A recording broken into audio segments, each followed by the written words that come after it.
दोस्तों आज तारीख 10 अगस्त 2024 दिन शनिवार और आइए उत्तर प्रदेश की तमाम बड़ी खबरें और आज के यूपी के सभी मुख्य समाचार पर नजर डालते हैं। देखिए पहली खबर, मथुरा में शाही ईदगाह मस्जिद परिसर में सर्वेक्षण पर रोक नवंबर तक बढ़ा दी है। हाईकोर्ट ने अनुमति दी थी लेकिन सुप्रीम कोर्ट ने अब ये फैसला सुनाया। और यूपी में देखिए किसान भाई लोगों के लिए अच्छी खबर, अब पेड़ों से बरसेंगे डॉलर। कार्बन फाइनेंस से किसानों की आर्थिक स्थिति मजबूत होगी। योगी सरकार का प्लान है किसानों को एक पेड़ लगाने के बदले हर साल $6 देगी यूपी सरकार। जो केंद्र सरकार का प्लान है ना, साल 2070 तक हमारे देश को कार्बन न्यूट्रल बनाने का लक्ष्य निर्धारित किया। तो इसी लक्ष्य को आगे बढ़ाने के लिए यूपी सरकार भी किसानों को पेड़ लगाने के बदले अब ये $6 सहायता राशि देने की घोषणा की है। चलिए अगली खबर देखिए दोस्तों, अभी श्रावण में राम मंदिर में पहली बार रामलला रत्न जड़ित हिंडोल पर झूलने लगे हैं। चारों भाइयों के साथ झूला झूल रहे हैं रामलला। ये तस्वीरें भी आप देख सकते हैं। अच्छा, एक बड़ा केस सोल्व हो गया उत्तर प्रदेश में। देखिए आप, बरेली पुलिस के हाथ लगी बड़ी कामयाबी, 6 महिलाओं की हत्या करने वाला साइको किलर गिरफ्तार हो चुका है। मैंने आपको कल ही बताया था ना कि यूपी पुलिस ने इस साइको किलर के 3 स्केच जारी किए हैं। तो बिल्कुल ऐसे ही शक्ल का शख्स निकला और इसे अरेस्ट भी कर लिया गया। 6 महिलाओं की हत्या तो इसने खुद कबूल की है। बरेली में ये 13 महीने बाद पकड़ा गया और पकड़ने के बाद इससे पूछा कि ये हत्या क्यों की, तो बड़ा ही चौंकाने वाला जवाब दिया इसने। इसे पूछा गया कि क्यों मारता था महिलाओं को, तो देखिए इसने कहा कि मुझे औरतों से नफरत है और मुझे मारने में मजा आता था। ऐसे होते हैं साइको किलर। कुछ वजह ये भी बताई जा रही कि सौतेली माँ इसके साथ टॉर्चर भरा व्यवहार करती थी और इसकी पत्नी भी इसको छोड़कर चली गई। उसके बाद ये हत्यारा बन गया। ये 6 महिलाओं की डिटेल और तारीख वाइज जानकारी आप देख सकते हैं। जब जब इन महिलाओं की जान ली गई उनका गला घोटकर। नाम है कुलदीप। अभी ये पुलिस की गिरफ्त में आ चुका है और ये स्केच जारी किया था। ये तो इसके ओरिजिनल फोटो है और ये यूपी पुलिस ने स्केच जारी किया था। जो देख सकते हैं आप, स्केच की ड्राइंग भी काफी हद तक मैच करती है। स्केच की ड्राइंग भी आप इस कंपैरेटिव इमेज में भी देख सकते हैं। खैर अच्छी बात है, अब महिलाओं का डर खौफ आखिरकार खत्म हुआ। ये साइको किलर गिरफ्तार हुआ और गिरफ्त के बाद भी इसके चेहरे पर एक रत्ते भर भी शिकन नहीं है कि इसने क्या जिन्होंने अपराध किए हैं। और इतनी आसानी से पकड़ में नहीं आया। तकरीबन 25 किलोमीटर एरिया में यूपी पुलिस ने ऑपरेशन तलाश चलाया और बिल्कुल फिल्मी स्क्रिप्ट की तरह एक के बाद एक कनेक्शन ढूंढे गए, तब जाकर इसको पकड़ा गया। क्योंकि ये इतना शातिर था कि अपने पास मोबाइल फोन वगैरह भी नहीं रखता था, तो लोकेशन ट्रेस नहीं हो पाई। चलिए अगली खबर देखिए आप, तिरंगा मार्च निकाल रहे किसानों को बुलडोजर से रोका गया। बिजनौर में बैरिकेडिंग तोड़कर कलेक्ट्रेट में घुसे। दिल्ली मेरठ हाईवे भी जाम हुआ। जी हाँ दोस्तों, यूपी में भारतीय किसान यूनियन किसानों के मुद्दे को लेकर तिरंगा यात्रा निकाली। मेरठ, आगरा, गाजियाबाद, बिजनौर समेत कई शहरों में किसानों की यात्रा को पुलिस ने रोक दिया। ये देख सकते हैं आप तस्वीरें। अलीगढ़ में भी अग्निवीर योजना और भ्रष्टाचार पर किसानों ने धरना प्रदर्शन किया। ट्रैक्टरों पर झंडे लगाकर निकाली यात्रा। मांगे पूरी न होने पर चेतावनी भी दी। गाजियाबाद में भी तिरंगा यात्रा रोकने से नाराज हुए भारतीय किसान यूनियन के कार्यकर्ता।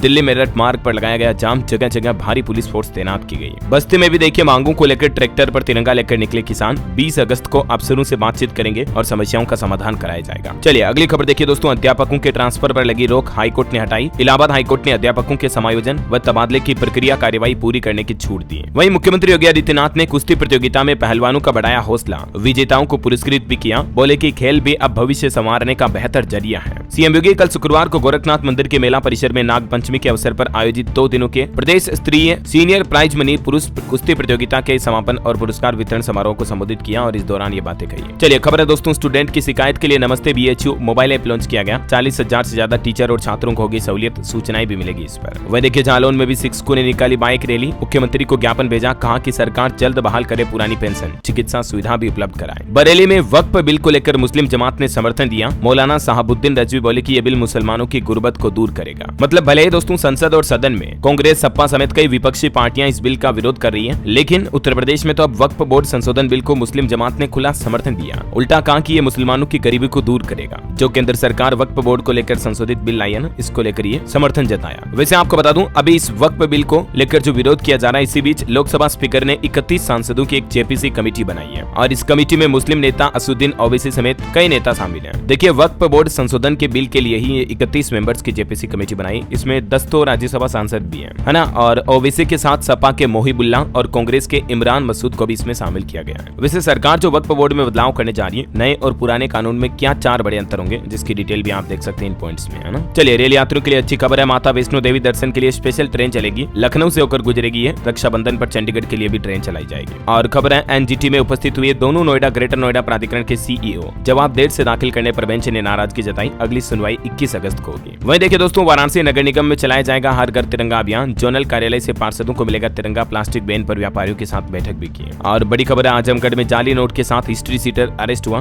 10,000 के बदले 20,000 देता था। पुलिस SOG की संयुक्त छापेमारी भी करेगी। आप भी नोटों का लेन देन करते समय सावधान रहे, क्योंकि देख सकते हैं आप, ये जो आजमगढ़ में 2 लाख के जाली नोट पकड़े गए, बिल्कुल असली की तरह दिखते हैं, आना। तो दोस्तों नोटों का लेन देन करते समय जरूर सतर्क रहें। चलिए खबर देखिए, प्रयागराज में पेड़ों को काटने पर हाईकोर्ट ने रोक लगाई। महाकुंभ की तैयारियों को लेकर ये पेड़ काटे जा रहे थे, लेकिन फिलहाल रोक लगाते हुए इलाहाबाद हाईकोर्ट ने जवाब भी मांगा है। और खबर है दोस्तों, गाजियाबाद में कांग्रेस ने बनाया क्रांति दिवस 9 अगस्त 1942 को महात्मा गांधी ने दिया था अंग्रेजों भारत छोड़ो का नारा। रेलवे से खबर है, रेलवे ने दिया धार्मिक पर्यटन स्थलों की सैर का मौका। 14 से 23 सितंबर तक 9 रात 10 दिन का ये पैकेज होगा। प्रयागराज समेत कई स्टेशनों से इसकी बुकिंग आप करा सकते हैं। IRCTC की तरफ से ये टूर पैकेज निकाला गया, ठीक है ना। ज्यादा जानकारी आप IRCTC के पोर्टल पर चेक कर लीजिएगा। और वहीं देखिए ग्रेटर नोएडा में भी भारतीय किसान यूनियन ने निकाली तिरंगा यात्रा। 10 सूत्रीय मांगों को लेकर ज्ञापन सौंपा। सैकड़ों ट्रैक्टर लेकर प्रदर्शन भी जारी है। गाजीपुर मेडिकल कॉलेज में बनेगा नर्सिंग होम और हॉस्टल। भूमि पूजन के बाद MLC ने नारियल फोड़कर फावड़ा चलाकर मुहूर्त किया, काम शुरू कराया। और इधर देखिए सहारनपुर में भी 400 ट्रैक्टर लेकर सड़कों पर उतरी भारतीय किसान यूनियन। किसान नेता बोले कि हमारी मांगे जब पूरी नहीं हुई ना तब तक भट्टी मार्च होगा। कलेक्ट्रेट में होगा खाना बजाना भी। वहीं देखिए बस्ती में घर घर जाएगी स्वास्थ्य विभाग की टीम। 10 अगस्त से 2 सितंबर तक अभियान चलाकर खिलाई जाएगी फाइलेरिया से बचाव की दवा। खबर है नोएडा में पीक आवर में नहीं चलेगी प्राइवेट बसें। शाम 6:30 से लेकर रात 8:30 बजे तक सख्ती बरती जाएगी। पुलिस कमिश्नर की तरफ से निर्देश भी जारी किया गया। मतलब इस टाइम पर स्लीपर बसों को नहीं चलाया जाएगा। एक्सीडेंट वगैरह की घटनाएं काफी ज्यादा होती है ना, इसलिए। और एक रिपोर्ट सामने आ रही कि प्रदेश में 2.5 साल से 11,086 नियुक्तियां अटकी। 4 बड़े नेताओं के खेमे इसलिए तय नहीं हो सके काम। ये अलग अलग डिपार्टमेंट में काफी नियुक्तियां बाकी हैं जिनकी रिक्रूटमेंट नहीं हो पाई। नियुक्तियों की प्रक्रिया क्या है जो भी आप देख सकते हैं। और खबर है दोस्तों, मुख्यमंत्री योगी आदित्यनाथ आज पहुंचेंगे अयोध्या। फार्मेसी कॉलेज में प्रतिमाओं का अनावरण कर छात्र छात्राओं को संबोधित भी करेंगे। वहीं देखिए IIT कानपुर ने केनरा बैंक के साथ एक समझौता पार्टनरशिप की है। स्टार्टअप के लिए युवाओं को मिलेगी मदद। प्रोफेसर शर्मा बोले कि शिक्षा उद्योग की ताकत आएगी एक साथ। और देखिए कानपुर में 4 दरोगा 4 कांस्टेबल को सस्पेंड किया गया। एक जमीन विवाद में 50,000 रुपए की रिश्वत घूस लेने का मामला सामने आया। और फिर रंगदारी का झूठा मुकदमा लगाकर 8 लोगों को जेल भेज दिया था। ये पुलिस वालों ने रिश्वत ली दोनों पक्षों से और फिर ये कार्रवाई की, तो अभी इनको सस्पेंड किया गया। चलिए खबर है, श्री कृष्ण जन्मभूमि ईदगाह विवाद में सुनवाई टली। सुप्रीम कोर्ट में मुस्लिम पक्ष ने दाखिल की थी केवियट। इलाहाबाद हाईकोर्ट के फैसले को दी थी चुनौती। और बाकी अभी इसकी तारीख 18 नवंबर तय की, मैंने आपको शुरुआत में बताया था ना। वही देखिए श्रावस्ती में उर्वरक की कालाबाजारी पर लगेगी रोक। DM ने थोक विक्रेताओं को दी हिदायत। कहा अधिक मूल्य पर बेचेंगे तो कार्रवाई होगी। चलिए खबर देखिए, बलरामपुर में 705 लोगों को मिलेंगे CM आवास योजना का लाभ। 10,71,60,000 का लक्ष्य रखा। मंजूरी मिलने के बाद चयन की प्रक्रिया शुरू हुई। वही देखिए अयोध्या की पंचकोसी परिक्रमा से पहले बनकर तैयार हो जाएगा 4 लेन पंचकोसी परिक्रमा का मार्ग भी। लगभग 55% काम इसका पूरा हो चुका है। और खबर है दोस्तों, ड्यूटी से गायब मिले 15 चिकित्सा अधिकारियों को बर्खास्त किया जाएगा। उप मुख्यमंत्री ने प्रमुख सचिव को दिए निर्देश। सामुदायिक स्वास्थ्य केंद्र उसका बाजार सिद्धार्थनगर में ये डॉक्टरों पर आरोप है। और खबर है दोस्तों, Uttar Pradesh NEET UG counselling की तिथियां जारी हुई। 20 अगस्त से शुरू होगा पंजीकरण। नीट एग्जाम को लेकर सुप्रीम कोर्ट का भी एक बड़ा फैसला आगे बताऊंगा आपको। फिलहाल अपन उत्तर प्रदेश के मौसम समाचार पर नजर डाल लेते हैं। तो देखिए दोस्तों, वैसे तो यूपी बिहार से लेकर देश के 15 राज्यों में आज झमाझम बारिश का अलर्ट है, चेतावनी है। लेकिन बात करें अपने राज्य उत्तर प्रदेश की तो यूपी के भी ज्यादातर हिस्सों में मानसून मेहरबान रहेगा। झमाझम बारिश से मौसम अभी खुशनुमा चल रहा है और कई जगहों पर तो बाढ़ के हालात चल रहे हैं। ये ग्राउंड रिपोर्ट देखिए जरा। प्रयागराज में बाढ़ के चलते 100 गाँव टापू बने। 14,000 लोगों ने घर छोड़ा। 5 लाख लोग फंसे हुए हैं। कई जगहों पर कारें बाइक डूब चुकी हैं। सड़कों पर नावें चल रही हैं। आप अंदाजा लगा सकते हैं कि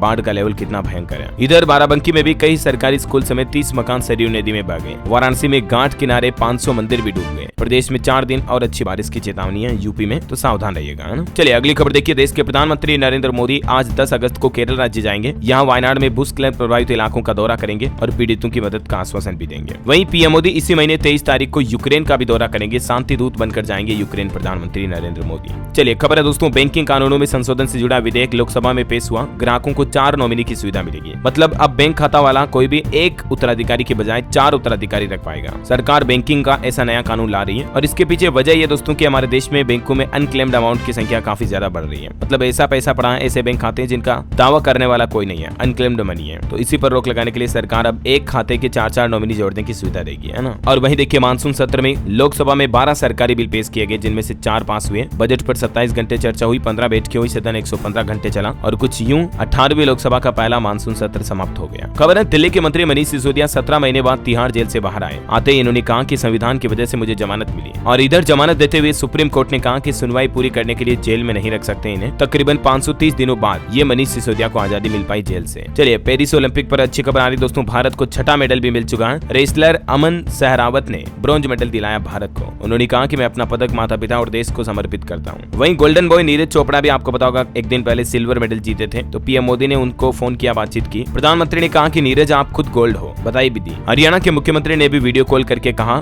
गजब है नीरज। चलिए बांग्लादेश के कुछ हालात देखिए। यहाँ बांग्लादेश में हिंदुओं की रक्षा के लिए अब भारत सरकार ने बड़ा कदम उठाया है। गृह मंत्री अमित शाह ने एक कमेटी भी बनाई है, क्योंकि अभी बांग्लादेश में जो हिंसा के हालात चल रहे हैं ना, काफी ज्यादा हिंदुओं के साथ क्रूरता नाइंसाफी की जा रही। तो इसी के चलते भारत ने कमेटी गठित की है जो भारतीयों की सुरक्षा के लिए काम करेगी। इतना ही नहीं, हिंदुओं की सुरक्षा सुनिश्चित करने के लिए बांग्लादेश की नई सरकार के नए मंत्री मोहम्मद यूनुस को भी PM मोदी ने साफ साफ संदेश दिया और कहा कि वहां हिंदुओं की रक्षा की जाए ऐसा। और एक ग्राउंड रिपोर्ट देखिए, भारत में घुसने की कोशिश में जुटे हैं सैकड़ों हजारों बांग्लादेशी लोग, लेकिन बीएसएफ के जवान बॉर्डर पर इनको रोक रहे हैं। 5 राज्यों के 5 चेक पोस्ट से आंखों देखी तस्वीरें भी आप देख सकते हैं। इधर दोस्तों बागेश्वर धाम के पंडित धीरेन्द्र कृष्ण शास्त्री का यह कहना है कि बांग्लादेश जैसे हालात बने तो हिंदू कहां जाएंगे, और इसलिए उन्होंने एक बार फिर से भारत को हिंदू राष्ट्र बनाने की मांग उठाई है। उन्होंने कहा कि हिंदुओं पर अत्याचार की खबरों से मन दुखी होता है। चलिए अगली खबर देखिए, उत्तर प्रदेश के स्कूलों में मिशन शुरू हुआ। अब कक्षा 5 तक के विद्यार्थियों को बनाया जाएगा निपुण। निपुण भारत मिशन के तहत बच्चों को भी यूपी में अब निपुण बनाने का काम किया जाएगा, और इस अभियान के तहत प्री प्राइमरी से लेकर कक्षा 2 तक के विद्यार्थियों को निपुण किया जाएगा, मतलब अच्छी ट्रेनिंग दी जाएगी, कक्षा में और होशियार बनाया जाएगा।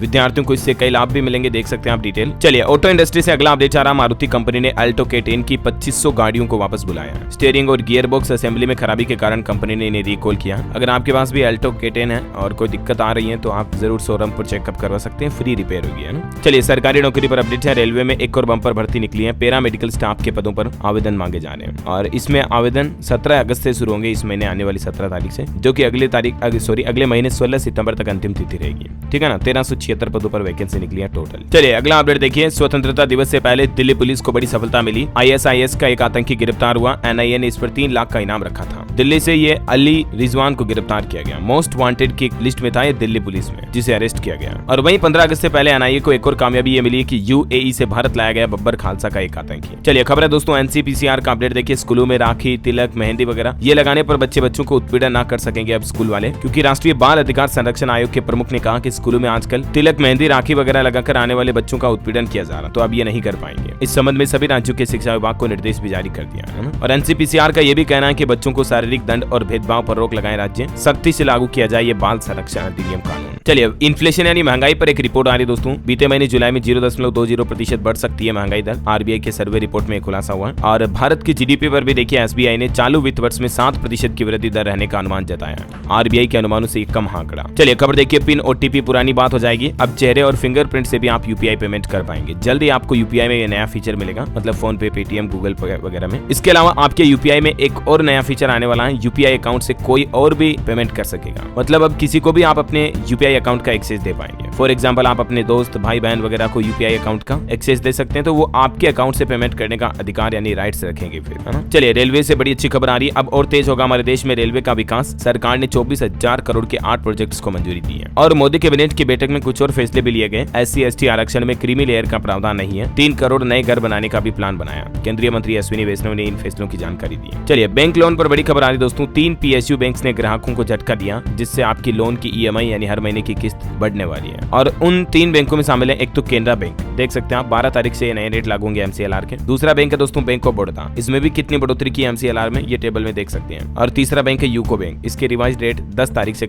आज से लागू हो चुके हैं। चलिए अगला अपडेट देखिए आप, इंस्टाग्राम चलाने वालों के लिए अच्छी खबर है, यूजर को एक बड़ा अपडेट मिला, अब आप एक साथ 20 फोटो और वीडियो शेयर कर पाएंगे इंस्टाग्राम पर। और खबर है दोस्तों, मालदीव पहुंचे हमारे विदेश मंत्री S जयशंकर, दोनों देशों के बीच आपसी संबंधों को मजबूत करने पर बातचीत होगी। और देखिए इराक में एक अनोखा कानून लागू करने जा रही सरकार, लड़कियों की शादी की उम्र मात्र 9 साल की जाएगी घटाकर। इराक में प्रस्तावित इस कानून पर अब काफी बवाल भी मच रहा है, और मचेगा भी क्यों नहीं, क्योंकि जो लड़कियों की शादी की उम्र पहले 18 साल है उसको कम करके सिर्फ 9 साल करने जा रही इराक सरकार। मतलब देखिए आप 9 साल में तो बच्ची की उम्र होती है, खेलने कूदने की उम्र होती है, ये भला कहां से शादी की उम्र हो गई। खैर सरकार ने इराक की संसद में ये विधेयक भी पेश कर दिया, अगर ये विधेयक पारित हो जाता तो ये लड़कियों की शादी की उम्र में बदलाव देखने को मिलेगा। पता नहीं ये कानून बनाने वाले कौन सा सस्ता नशा करके बनाते दोस्तों, आप ही बताओ, ऐसा भी कोई कानून लागू करता है क्या। चलिए अगली बड़ी अच्छी खबर आ रही है, अगले साल तक मिल सकता है भारत में डेंगू का टीका, क्योंकि देश में 4 फार्मा कंपनियां भी क्लिनिकल परीक्षण भी कर रही हैं। वही दोस्तों जल्दी आपको आपके मोबाइल पर कॉल करने वाले का नाम भी दिखाई देगा। संचार मंत्री बोले कि सुविधा के लिए आवश्यक कदम उठाए जा रहे हैं। जैसे ट्रू कॉलर में आता ना अभी नाम, तो ये नाम तो असली का नहीं होता ट्रू कॉलर में तो, लेकिन चलिए खबर देखिए, PM मोदी ने सोशल मीडिया पर बदली अपनी DP यानी प्रोफाइल पिक्चर, और देशवासियों से भी 2 खास अपील की है। ये देख सकते हैं आप, प्रधानमंत्री के ट्विटर X की बदली हुई प्रोफाइल फोटो भी, पहले PM की प्रधानमंत्री की तस्वीर लगी थी, लेकिन अब तस्वीर को हटाकर केवल राष्ट्रीय ध्वज, राष्ट्रीय तिरंगा। तो अगर आप इस हर घर तिरंगा अभियान में जुड़ना चाहते हैं तो इसके लिए सरकार ने ये ऑफिशियल पोर्टल भी बनाया। सरकार का कहना है कि 9 अगस्त से 15 अगस्त तक हर घर तिरंगा अभियान मनाया जाएगा, और मैं देशवासियों से तिरंगे के साथ सेल्फी लेकर अपलोड करने की अपील करता हूँ, ये PM ने कहा। और इसके लिए ऑफिशियल पोर्टल है दोस्तों harghirtiranga.com, तो इस पर आप अपने झंडे के साथ फोटो खिंचवा कर अपलोड जरूर करें। चलिए खबर है, नीट PG को स्थगित करने वाली याचिका को सुप्रीम कोर्ट ने खारिज कर दिया। CGI ने कहा कि 2 लाख स्टूडेंट्स और 4 लाख पेरेंट्स इससे प्रभावित होंगे। 11 अगस्त को अब ये परीक्षा होगी कल। और देखिए बड़ी खबर, मुंबई के कॉलेज में बुर्का और हिजाब पहनने के बैन के फैसले पर सुप्रीम कोर्ट ने रोक लगा दी है। सुप्रीम कोर्ट ने कहा कि कैंपस में किसी भी तरह की धार्मिक गतिविधि न हो, लेकिन लड़कियों पर कोई भी कॉलेज यूनिवर्सिटी पसंद ना थोपे। तो फिलहाल कहने का मतलब सिंपल ये है कि कॉलेज में जो हिजाब नकाब पहनने पर रोक लगा रखी थी बॉम्बे हाई कोर्ट में, इस मामले को लेकर सुनवाई हुई तो अब हिजाब की रोक तो हट चुकी है, लेकिन बुर्का पर फिर भी बैन जारी रहेगा, ध्यान रखिएगा। और इस बैन को हटाते हुए सुप्रीम कोर्ट ने एक तर्क भी दिया, कहा कि तिलक और बिंदी लगाने पर जब लड़कियों को मना नहीं किया जाता तो हिजाब पहनने से कैसे मना किया जा सकता है ऐसा। और देखिए एक अनोखी खबर दोस्तों, हमारे देश के उड़ीसा राज्य में देश का पहला अनाज एटीएम शुरू हुआ। 5 मिनट में 50 किलो अनाज बांट सकता है। इसमें हर राज्य का राशन कार्ड का नाम, मतलब हर राज्य का राशन कार्ड इसमें काम करेगा, है ना। और खबर है भारत में पहली बार सीएए से 14 शरणार्थियों को भारतीय नागरिकता दी गई। गृह मंत्रालय ने सर्टिफिकेट जारी किया। 11 मार्च को आपको पता होगा सीएए कानून लागू हुआ था, तो उसके बाद सरकार ने इस मुद्दे को लेकर यह नोटिफिकेशन जारी किया। केंद्र सरकार ने नागरिकता के लिए कहा कि जरूरी कागजात बताएं। मई में 14 शरणार्थियों को मिली थी सिटीजनशिप, है ना। ये देख सकते हैं आप सीएए कानून के बारे में ज्यादा जानकारी भी। और हाँ दोस्तों, आप मुझे कमेंट करके बताइए कि आप यूपी में कौन से जिले में रहते हैं, ताकि मैं आपके जिले के समाचार भी आपके मोबाइल तक पहुंचा दूंगा। और बाकी इस वीडियो को लाइक और शेयर करना, डेली यूपी न्यूज चैनल को सब्सक्राइब करके बेल आइकन जरूर दबा देना, रोजाना ऐसे इन्फॉर्मेटिव काम की खबरें देखते रहने के लिए। जय हिंद, जय भारत, वंदे मातरम।